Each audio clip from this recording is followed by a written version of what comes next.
Proses interview dan tanda tangan kontrak kerja rekalibrasi kerja di KBR Kuala Lumpur sudah berjalan.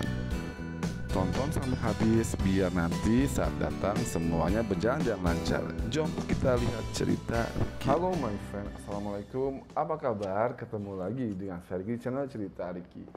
Ya, program rekalibrasi kerja terus berjalan ya, tapi memang pendaftarannya dari Immigration Malaysia sudah ditutup per tanggal 31 Desember 2021. Nah, kita akan ngebahas mengenai dokumen apa saja yang harus disiapkan dan dibawa pada saat nanti kamu dipanggil untuk interview dan juga tanda tangan kontrak kerja di Kedutaan Indonesia. Nah, proses ini hanya bagi majikan, sekali lagi, hanya bagi majikan yang sudah lulus, mendaftar atau sudah lengkap dokumen-dokumennya dan sudah diluluskan di Kedutaan Indonesia. Jadi hanya bagi majikan-majikan yang sudah daftar di website ini, naker kbrkl.com registration, kemudian sudah mendapat panggilan untuk datang ke kedutaan dengan pekerjanya dan juga untuk proses interview, tanda tangan kontrak kerja, dan proses untuk interview mendapatkan paspor rekalibrasi tenaga kerja. Ingat, ini dicatat khususnya buat teman-teman subscriber Cerita Ricky yang sudah ikut program rekalibrasi kerja. Tolong di-share ke majikannya video ini biar nggak salah lagi dan langsung lengkap saat datang ke kedutaan nanti untuk proses interview ya. Ini penting banget karena dari pengalaman kemarin ya, banyak banget majikan serikat yang sudah lupa membawa dokumen-dokumen ini, akhirnya harus pulang lagi dan juga mempersiapkan lagi, akhirnya lama prosesnya. Oke, so dicatat, di-share ke majikannya biar nanti ketika kamu dapat panggilan untuk interview di Kedutaan Indonesia sudah lengkap ya. Biar nggak salah, saya juga sudah mencatat hal-hal yang harus dibawa satu persatu. Kita akan membahas tentang dokumen yang sudah ada, yang sudah di-approve di sistem naker ya. Pertama harus, ini dia, bawa 2 set kontrak kerja ya yang didapat di sistem naker. Di print, di download 2 set untuk 1 orang kontrak kerja ya. Download dan print 2 set kontrak kerja untuk 1 pekerja. Jadi 1 pekerja punya 2 set kontrak kerja ya. Oke, di print, jangan lupa perhatikan di bagian bawah ada barcode. Itu banyak banget majikan yang print barcode-nya setengah alias terpotong dan tidak bisa di-scan, dan itu harus di print ulang. Jadi saat print kontrak kerja, pastikan di print secara menyeluruh termasuk dengan kode barcode-nya itu harus lengkap, jangan terpotong. Oke, paham? Dan di sebelah barcode-nya harus dicop dengan cop sarikat. Di sebelah barcode ya. Barcode-nya di sininya dicop. Persis di sebelahnya, copnya yang betul lurus, jangan bengkok-bengkok. Oke, kemudian di kontrak kerja juga ada bagian yang ditandatangani oleh pekerja dan juga majikan. Nah, dicop juga pas di sebelah tanda tangannya. Paham ya? Mantap. Ini harus slowly, harus jelas biar nggak salah. Oke, yang kedua itu paspor asli pekerjanya dibawa ya. Paspor asli calon pekerjanya dibawa. Oke, baik itu sudah mati ataupun masih hidup, dibawa aja. Kemudian difotokopi. Ini untuk yang mendaftar dan ada paspornya. Kemudian kalau yang tidak punya paspor, dibawa fotokopi paspornya. Oke, dibawa fotokopi paspornya saja buat yang tidak punya paspor asli. Kemudian karena paspor aslinya hilang, maka harus ditambah dengan membawa report polis. Ya, ingat, untuk yang paspornya hilang, cuman ada fotokopi paspor, harus ditambah dengan dokumen report polis. Kemarin banyak yang tidak punya paspor dan tidak bawa report polis, akhirnya gimana? Disuruh buat report polis dulu dan memakan waktu, jadi lambat. Bener nggak? Oke, jadi mohon diperhatikan nih, pekerja yang tidak punya paspor asli harus membawa fotokopi paspor juga report polis. Paham ya? Baik.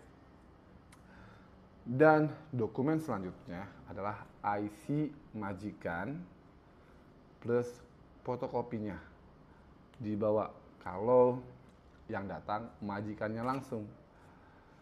Kemudian kalau majikannya nggak bisa datang dan menyuruh wakilnya yang datang, maka yang dibawa adalah ini, catat, surat kuasa dari majikan.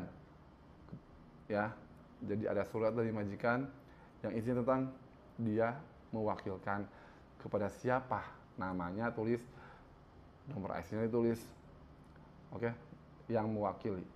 Kemudian juga IC wakil dan fotokopi IC wakilnya dibawa. Paham? Oke. Kemudian yang selanjutnya harus dibawa adalah surat pernyataan user. Ini semua ada di sistem ya, jadi tinggal di-download dan dibawa, di print gitu ya.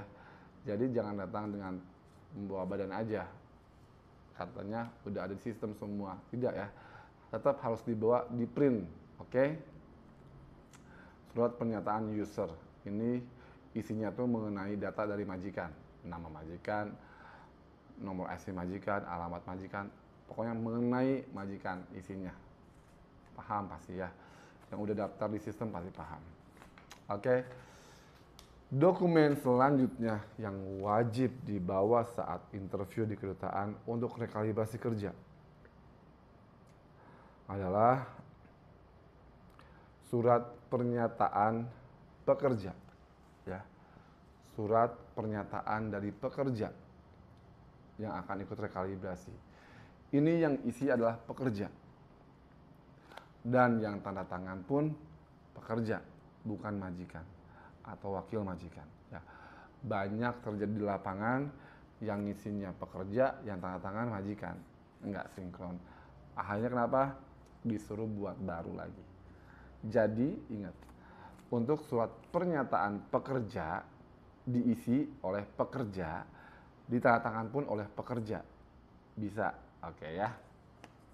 Oke, kemudian surat permohonan dari company. Ini juga pasti yang udah daftar di sistem tahu apa sih isinya surat pernyataan ini. Nah, yang ini ditanda tangan oleh majikan baru ya. Paham ya? Surat permohonan dari company ditanda tangan oleh majikan. Gitu. Kemudian saat datang ke kedutaan, banyak banget yang lupa bawa cop syarikat. Jadi ini majikan-majikan nanti yang udah dapat panggilan untuk datang ke kedutaan, dibawa copnya ya, dibawa copnya juga ink copnya gitu ya. Jangan sampai ada kejadian semua udah lengkap, copnya nggak dibawa, ada yang bawa cop, inknya nggak dibawa, akhirnya keluar lagi nyari gitu ya. Kemudian yang wajib dibawa masker. Majikan bawa masker lebih buat pekerja-pekerjanya ya, karena memakan waktu yang lumayan menunggunya. Jadi maskernya bisa dibuang, mau dipakai lagi yang baru ya. Maskernya 2 lapis loh, oke. Banyak yang selapis nggak dibolehin masuk, jadi bawa 2 lapis, oke, maskernya. Untuk satu orang pakai 2 lapis. Dan juga barang yang harus dibawa kecil tapi banyak banget efeknya adalah apa? Pen, pulpen, bawa pen sendiri-sendiri ya. Jangan minjem sama sana sini, ribet nanti urusannya. Ya, bawa pen sendiri-sendiri gitu ya. Oke. Dan yang ini penting banget tapi banyak banget yang lupa atau kelupaan, apa coba? Bawa uang cash untuk membayar paspor ya. Jangan nanti pekerjaan ditinggalin, majikannya pulang nggak dikasih duit untuk bayar paspor. Banyak kejadiannya ini loh ya. Jadi majikannya kalau nanti sudah proses interview sudah selesai semua, mau pulang duluan silahkan, tapi kasih uang kepada pekerjanya untuk membayar paspor gitu ya. Berapa harga paspor? Untuk pekerja yang punya paspor, mau sudah mati paspornya ataupun masih hidup, biaya paspor rekalibrasi kerja 100 ringgit. Dibayar tunai, cash, oke, nggak pakai kartu debit.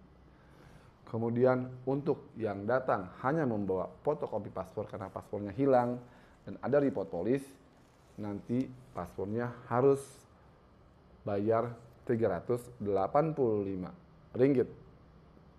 Beda ya, paspor yang ada paspor dengan paspor hilang harganya beda begitu. Dan apalagi ya, oh iya, tips aja nih karena prosesnya memakan waktu berjam-jam.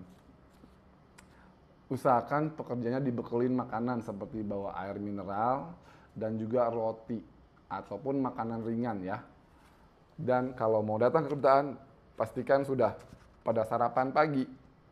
Oke? Gitu. Apalagi ya, itu aja sih. Dan bawa hand sanitizer sendiri untuk jaga-jaga aja gitu ya. Jadi lebih baik safety first biar nyaman. Gitu my friend, datang sesuai dengan hari, jadwal dan juga jamnya. Gitu. Oke. Siapin semuanya biar nanti kamu datang ambil nomor, udah dipanggil nomornya beres semua. Jangan sampai kayak tadi datang ambil nomor pas dipanggil kontrak kerjanya nggak ada, balik lagi. Dipanggil surat pernyataannya belum ditulis, ada yang belum dicop, ada yang belum tanda tangan. Jadinya waktu berlalu tapi lama karena nggak lengkap. Gitu ya. Oke, semoga info ini bisa membantu dan bermanfaat buat teman-teman dan majikan-majikan syarikat-syarikat yang ikut program rekalibrasi kerja. Oke, saya Riki pamit. Buat pekerja-pekerja yang nonton ini, tolong di-share ke majikan-majikannya ya, biar mereka pun menjadi tahu. Dan jangan lupa subscribe channel Cerita Riki, tekan loh tombol lonceng merahnya, biar nanti saya buat informasi terbaru, kamu orang pertama yang tahu.